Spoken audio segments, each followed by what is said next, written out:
Bagaimana ku kan bernyanyi tentang kasih cintamu.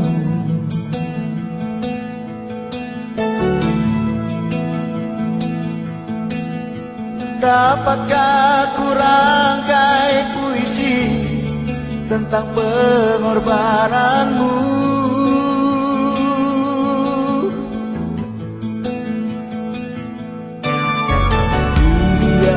Dunia menggantikan mahkota kemuliaan-Mu, Tuhan. Karena diriku yang berdosa, nyawa Kau serahkan.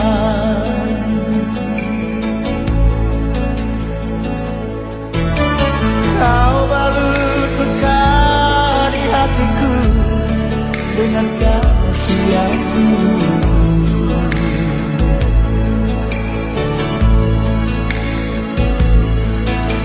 Dosa yang merasuk Kau basuh dengan darah-Mu kudus.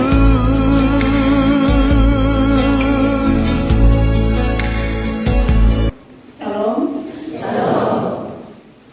Kekasih-kekasih Tuhan, tema khotbah pada Jumat Agung tahun ini adalah derita dan kematian Kristus sebagai satu-satunya jalan pembebasan. Derita dan kematian Kristus sebagai satu-satunya jalan pembebasan. Sepakat kok? Sepakat, karena menurut saya tema ini sebenarnya sebuah pernyataan iman bagi kita. Derita dan kematian Kristus Yesus yang kita yakini, kita imani sebagai juru selamat itu merupakan satu-satunya jalan pembebasan. Amin kok? Amin. Ini kalau harus baru mulai. Kekasih-kekasih Tuhan, kalau kita baca teks yang tadi itu kan pada umumnya kita sudah dengar ceritanya. Bahkan tadi dari prosesi lagu-lagu yang kita nyanyikan tergambar jelas cerita dalam teks ini, yaitu Yesus mati dan dikuburkan. Ada rentetan kronologi urutan-urutan dramanya, adegan-adegannya dalam teks itu secara jelas bisa diperankan atau didramakan atau dibuat secara kreatif untuk diingat. Tapi saya percaya bahwa cerita tentang kematian Kristus Yesus Tuhan kita itu pasti terekam jelas toh. Yang pertama dari arak-arakan sebelum malam sebelum Yesus disalib. Disalib itu tadi dicerita ketika disalib apa? Mereka menawarkan minum, kemudian Yesus menolak karena itu anggur asam itu semacam air penawar rasa sakit.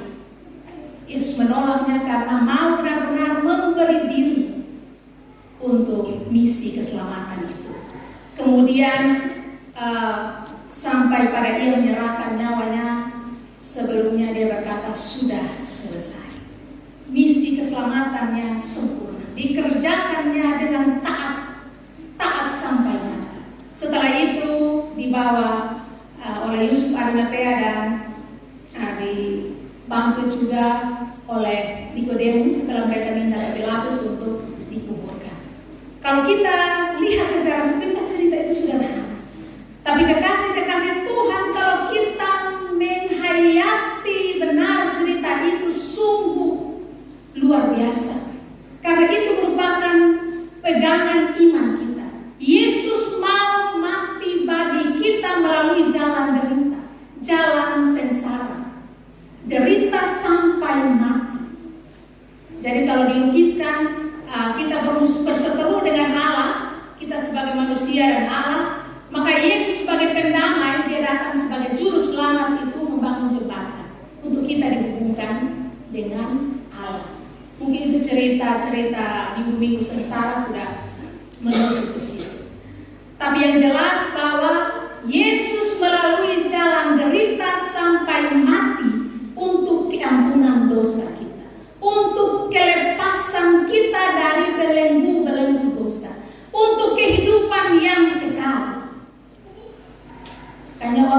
bilang jalan satu-satunya untuk kehidupan yang kekal adalah jangan orang yang bilang saja, tapi secara iman kita mengatakan. Makanya kita bilang Yesus Kristus adalah juru selamat. Nah, jalan derita, jalan kesengsaraan yang dialami atau dilalui Yesus Kristus sampai mati itu, kalau kita nonton, sudah pernah nonton itu film The Passion of Christ, sudah ada yang menangis kok, ngeri menangis. Begitu kuatnya siksaan itu, betapa beratnya derita yang dialami Yesus Kristus untuk apa? Keampunan dosa kita.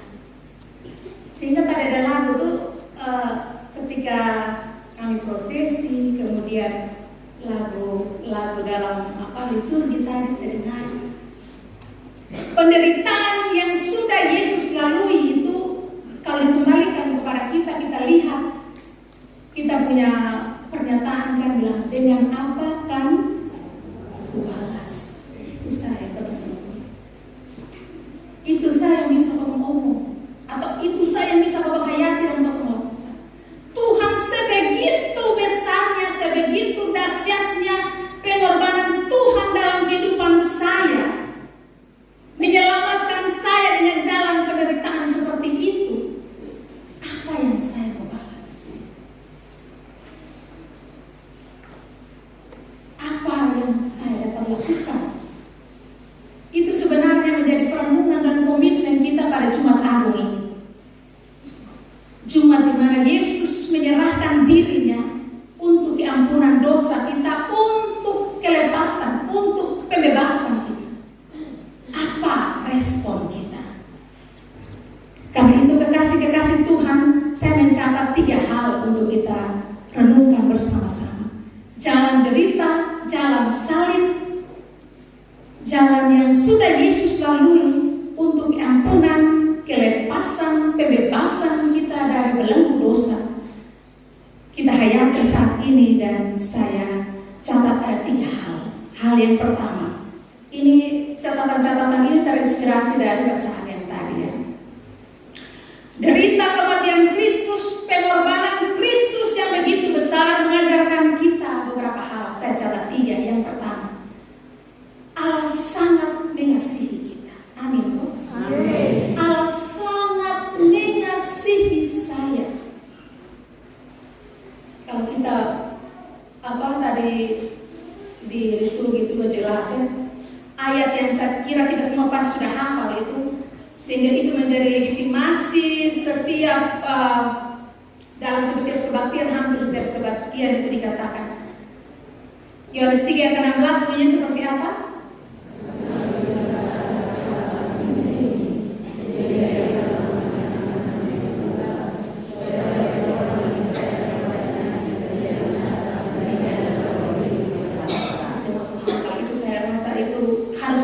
Dalam hati kita sebagai iman kita, keteguhan kita, pengharapan kita bahwa Yesus sangat mengasihi kita sehingga Ia merelakan anaknya yang tunggal, dan Allah Bapa sangat mengasihi kita sehingga Yesus pun mengambil jalan itu sampai mati dan dilakukannya dengan taat. Nah, kekasih-kekasih Tuhan, Allah sangat mengasihi kita sehingga mau berdamai dengan kita. Allah sangat mengasihi kita sehingga kita mau diberikan kehidupan yang baru. Allah sangat mengasihi kita sehingga mengizinkan Yesus Kristus ada dalam jalan derita sehingga kita dilepaskan dari belenggu dosa dan bisa masuk dalam kehidupan yang kekal. Amin. Amin. Semua orang yang mengikut Tuhan ini kan mau hidup yang kekal, karena mau jalan ke sana. Tidak ada orang yang ikut Tuhan dan tidak ada arah. Saya percaya kepada Juru Selamat yang menyelamatkan saya dan membawa saya pada kehidupan yang kekal.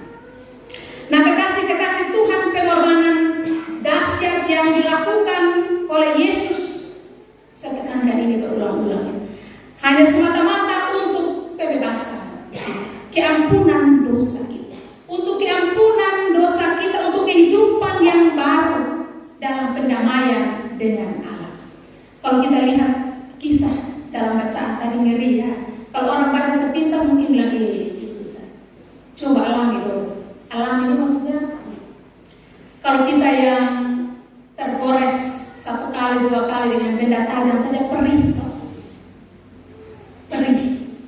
Tadi ada dalam proses mahkota dulu. Tak usah pakai mahkota dulu, kita tuh sudah peneliti sedikit pas mau perbaiki apa di kepala sini kali untuk apa? Perih. Yesus lebih berkali-kali lipat dari, dan Dia menuntaskan misi penyelamatannya dengan sempurna dengan kata yang tadi dalam firman itu, sudah selesai. Saya tekankan kembali pada ayat Yohanes 3 ayat 16. Betapa besar kasih Allah kepada kita. Ini poin yang pertama ya. Itu sebenarnya kalau kita sadar betul bahwa Allah sangat mengasihi kita, sebenarnya mendorong kita untuk tadi pertanyaan apa yang dapat saya lakukan untuk membalas kebaikan Tuhan. Kalau Allah mengasihi kita, mestinya kita pun berupaya untuk menunjukkan, mengekspresikan rasa syukur kita, rasa terima kasih kita, rasa hormat kita kepada Tuhan dengan mengasihi Allah. Misalnya, kita mengasihi Allah, kita bisa ekspresikan dengan kerinduan kita untuk bersekutu. Ada dalam hadirat Tuhan, menyatakan kasih kita kepada Allah melalui persekutuan.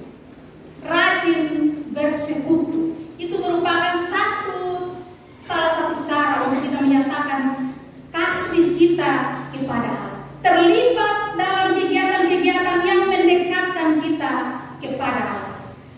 Karena kita tahu ya, dalam persekutuan atau ibadah itu kan mengandung janji. Ada yang pernah dapat baca ayat itu kok? Ibadah mengandung janji. Ada? Oh, nanti cari kalau cepat cari di HP Alkitab elektronik. Dalam ibadah itu mengandung janji. Dalam kedekatan kita persekutuan dengan Tuhan, ada janji-janji Tuhan yang terus didengungkan melalui firman itu dan membuat kita. Jadi dalam mengiring Tuhan kita bilang terima kasih Tuhan, syukur Tuhan, tapi tidak dipungkiri kita memiliki pergumulan-pergumulan. Dan dalam kedekatan kita dengan Tuhan itu ada kekuatan janji melalui tempat-tempat bersekutu atau ruang-ruang bersekutu yang dapat kita ekspresikan kasih Allah, kasih kita kepada Allah mengasihi kita, kita pun perlu membalas kebaikan atau kasih Allah melalui salah satunya kerinduan untuk bersekutu atau mendekatkan diri kepada Allah. Nah, bahkan kasih Allah itu juga dapat kita syukuri. Pengorbanan Kristus itu dapat kita syukuri dengan menyatakan kasih kita kepada sesama. Kalau kita tergerak hati lihat orang yang butuh, itu sebenarnya pekerjaan Roh Kudus. Bergerak, nyatakan kasih Tuhan melalui tangan kita, mulut kita mendoakan untuk menguatkan. Atau kekasih Tuhan, kalau kita bilang di poin pertama ini, Allah sangat mengasihi kita, maka nyatakan syukur kita pun mengasihi sesama kita, mulai dari dalam rumah. Kadang-kadang kita lebih sayang orang di luar daripada orang di rumah ya. Kadang-kadang salah kok. Di rumah kita gas, tapi di luar kita lembut. Begitu kok? Iya. Kalau di rumah mama bilang adek, kenapa ya? Dalam bapak, mama dia sabar kok. Tapi kalau tiba-tiba bila orang datang, itu kira-kira kemana? Itu deh kelembutan itu memang dari dalam. Atau dengan orang lain di publik, kita bikin story atau kita buat konten itu manis. Tidak ada yang pahit sedikit. Tapi kalau dia balik kasih mati ini konten berarti kadang lebih kasar. Sehingga ada orang yang ini mama nih tandanya ini manis di kamera atau baik di kamera. Oh menikahkan nih baik di kamera. Nanti kasih Tuhan.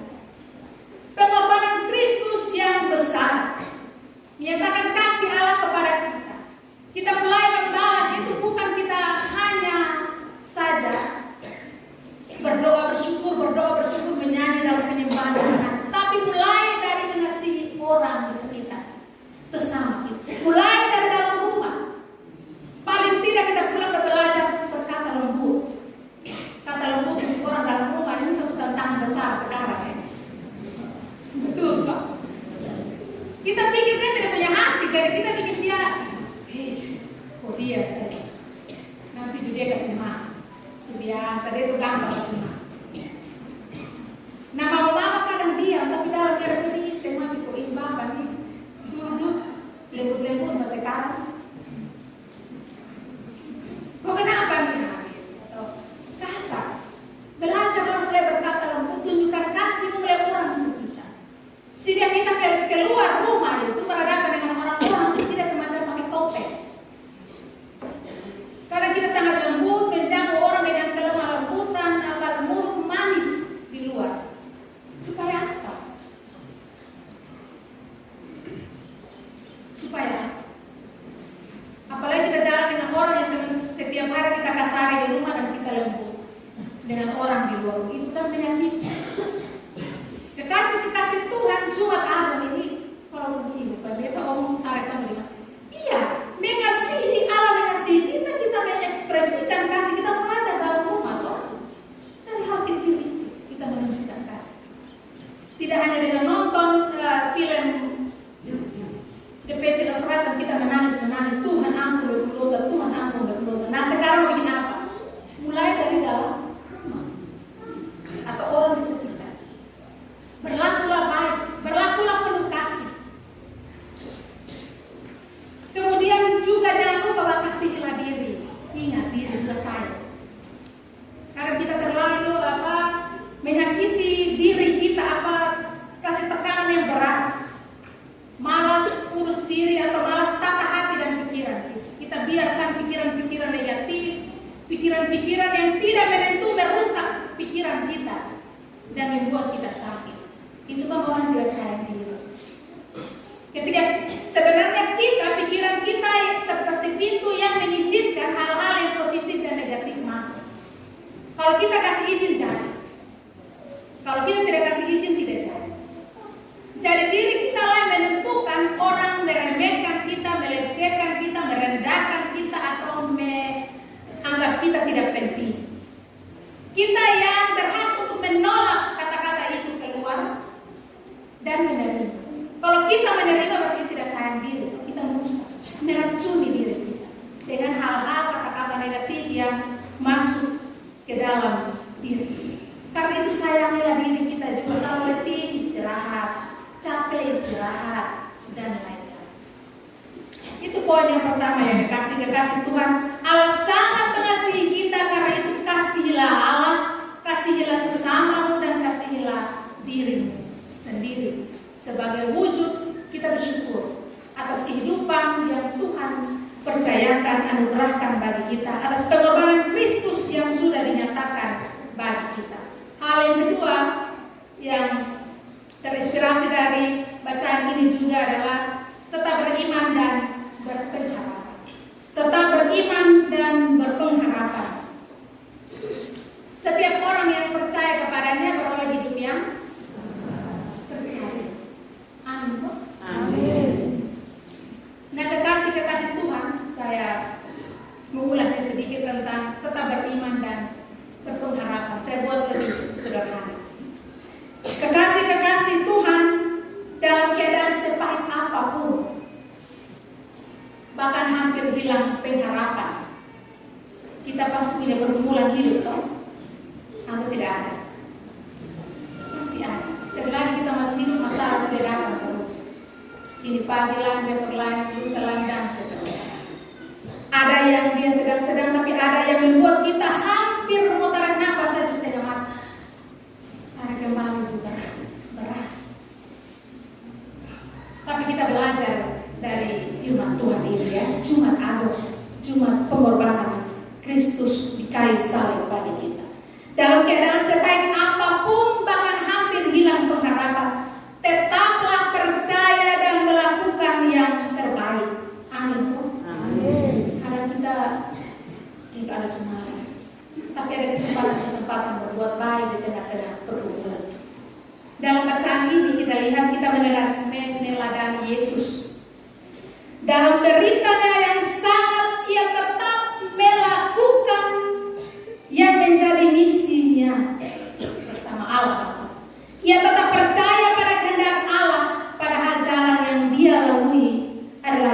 menderita, tapi dia taat sampai mati. Dalam penderitaan yang sangat, bahkan sampai mati, dia tetap memilih jalan itu, tetap taat. Itu kan tetap ada pengharapan bahwa ada yang disediakan Allah bagi. Kemudian kita belajar juga dalam bacaan ini, belajar dari Yusuf dan Nikodemus. Orang kalau seperti Yusuf dan Nikodemus ini dalam keadaan seperti ini, Yesus sudah mati. Orang yang mereka agungkan, orang yang mereka anggap sebagai Tuhan, Raja, Panutan, itu kan mati. Sebenarnya mereka dan sebagian kelompok pengikut Tuhan itu ada dalam kemungkinan besar mereka ada dalam keraguan atau hampir hilang harapan. Orang yang kita agungkan, orang yang kita percayai, orang yang kita harapkan, orang yang kita anggap luar biasa, sudah mati. Mau apa? Tapi itu normalnya seperti itu. Ya sudah, mau bikin apa lagi? Tidak bisa diharapkan, sudah habis. Itu normalnya begitu. Jadi abaikan sudah. Mau apa lagi? Tapi kita lihat dalam keadaan kegalauan hati dan perasaan yang tidak menentu tersebut, kalau kita bilang galau, ragu, was-was, bingung, mereka memilih untuk tetap melakukan yang terbaik. No? Yusuf Arimatea pergi ke Pilatus, minta untuk mau kuburkan Yesus. Dia melakukan yang terbaik selayaknya untuk mengurus orang yang sudah mati. Kemudian Nikodemus yang waktu itu sembunyi-sembunyi tanya tentang hari baru itu, dia juga melakukan yang terbaik, mengapani atau rempah-rempah, memperlakukan mayat Yesus dengan baik. Nah, kekasih-kekasih Tuhan dari tiga cerita ini, teladan dari bacaan ini, kita lihat ya, Yusuf dan Yesus dan mereka tetap melakukan yang terbaik walaupun dalam keadaan yang galau atau keadaan yang bimbang, keadaan yang ragu, keadaan yang tidak pasti. Karena kalau kita mengalami persoalan, pergumulan, penderitaan, kan kita tidak tahu di akhir mau kemana. Ini mau bagaimana dia punya ujung. Tapi mereka tetap memilih melakukan yang terbaik. Saya percaya bahwa ini menandakan adanya iman dan pengharapan, betul?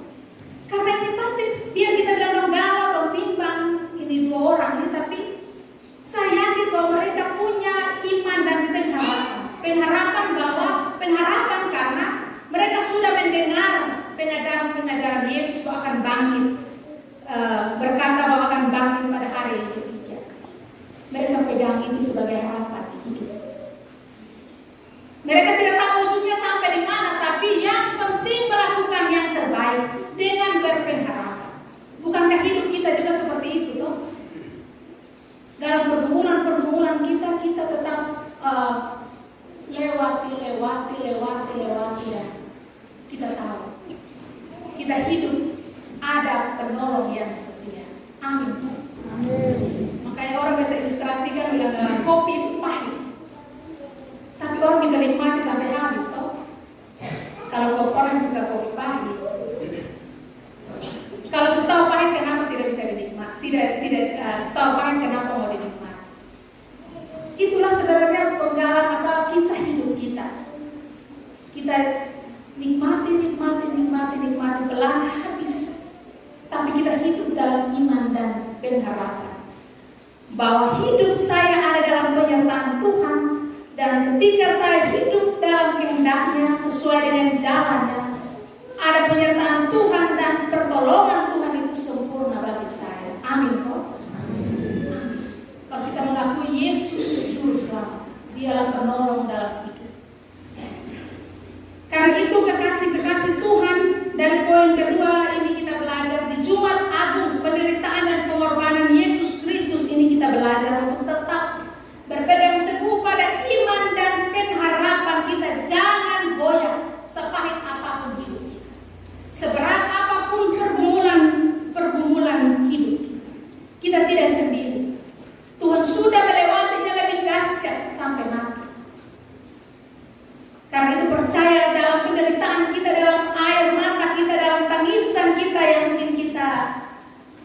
lakukan sendiri. Sadarilah bahwa mungkin dalam kesendirian kita itu Tuhan sedang memeluk kita dalam tangisan doa-doa pribadi kita. Kekasih-kekasih Tuhan, penderitaan Yesus ini pun mengajarkan kita untuk tetap setia, tetap percaya bahwa ada kuasa Tuhan yang ada dan bekerja dalam kehidupan kita. Kita masih percaya toh? Firman Tuhan yang mengatakan bahwa oleh bilur-bilurmu sembuh. Masih oleh bilur-bilurnya kamu telah sembuh. Pernah baca itu? 1 Petrus 2 ayat 4. Kenapa oleh bilur-bilurnya kamu sembuh? Itu berarti ada kuasa dalam darah, ada kuasa dalam pengorbanan Yesus Kristus. Ada kuasa. Mungkin kita juga sering bilang begini, orang tertawa, tapi biasanya kita merasakan kuasa. Dalam ketakutan, dalam kekalutan, dalam kebimbangan kita dan darah Yesus. Betul? Atau dalam nama Yesus. Betul? Ada kuasa. Bahkan kita mengajarkan anak-anak kita beriman bahwa Yesus. Yesus bukan Yesus, tapi darahnya kuasa, namanya. Itulah yang membuat kita meneguhkan iman dan pengharapan. Ada Yesus yang sudah menderita mati bagi kita sampai mati. Tidak mungkin kan dia biarkan kita menderita berjalan sendirian dalam pergumulan-pergumulan kita. Betul Bapak-Bapak? Karena itu dalam pergumulanmu, dalam jalan deritamu yang saya yakin tidak sampai mati seperti Yesus, ingatlah kuasa Yesus menyertai kita. Kuasa Yesus itu ada. Yesus juru selamat kita. Hal yang ketiga yang saya catat yang terinspirasi dari bacaan ini, hiduplah dalam pembebasan. Kekasih-kekasih Tuhan, derita kematian Yesus telah membebaskan kita. Kita imani itu ya. Derita dan kematian Yesus telah membebaskan kita. Membebaskan, membuat kita mengalami kelepasan atas dosa-dosa yang membelenggu. Membuat kita terlepas dari dosa-dosa yang mengikat kita. Karena itu, belajarlah juga untuk hidup dalam pembebasan, hidup dalam kelepasan. Lepaskanlah, ikhlaskanlah hal-hal yang tidak baik bagi kita, hal-hal yang membelenggu kita, yang kita rasa ini dosa yang sangat mengikat saja. Mungkin kemarahan, kebencian, iri, atau ada masih puasa-puasa gelap, atau hal-hal yang lain yang kita rasa mengikat, atau mulut yang kotor yang setiap hari mengikat, saya melepas atau tidak bisa, atau dosa-dosa lain yang mengikat kita. Hiduplah dalam pembebasan, hiduplah dalam kelepasan. Lepas kita mampu karena Yesus sudah berkorban bagi kita. Jangan biarkan diri kita terikat pada dosa kemarahan, kebencian, iri hati, dengki, atau dosa-dosa yang mungkin kita rasa aduh ini sebenarnya tidak baik, tapi kita biarkan. Ada kok? Biarlah ayam babi, jangan biarlah ya gitu ya. Bebas karena kita merasa bebas, plong orang bilang ya. Karena kita sudah berdamai dengan orang lain dan diri kita sendiri. Menerima diri kita. Menerima diri kita baru tidak menjelek-jelekan diri kita, tidak meremehkan diri kita. Atau menerima orang lain, tidak menjelekkan orang, meremehkan orang atau melihat kehidupan orang, tapi kita terima sendiri. Kita terima. Segala macam permusuhan selesaikanlah agar kita bebas. Yesus sudah merintis itu. Yesus sudah berkorban untuk kelepasan kita dari belenggu dosa. Karena itu selesaikanlah, bebaskanlah. Permusuhan antara Allah dan manusia telah diselesaikan Yesus melalui salib, Jumat Agung yang kita rayakan ini. Karena itu bebaskanlah dirimu dari berbagai, orang bilang sekarang penyakit hati. Penyakit hati.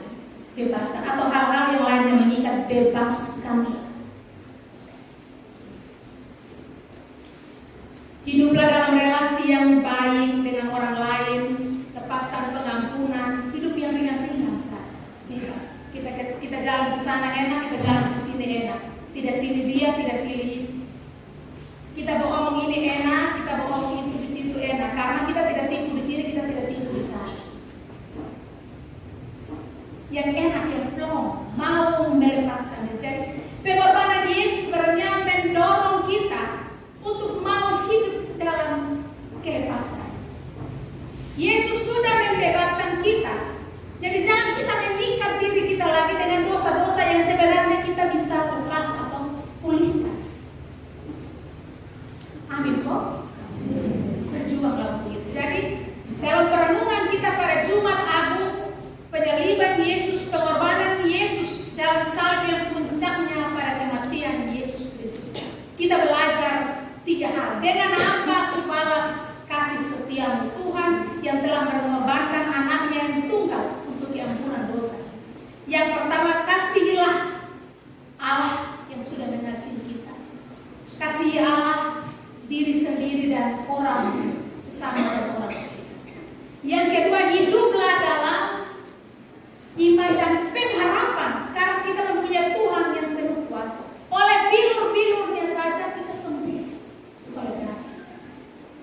Kemudian hiduplah dalam pembebasan.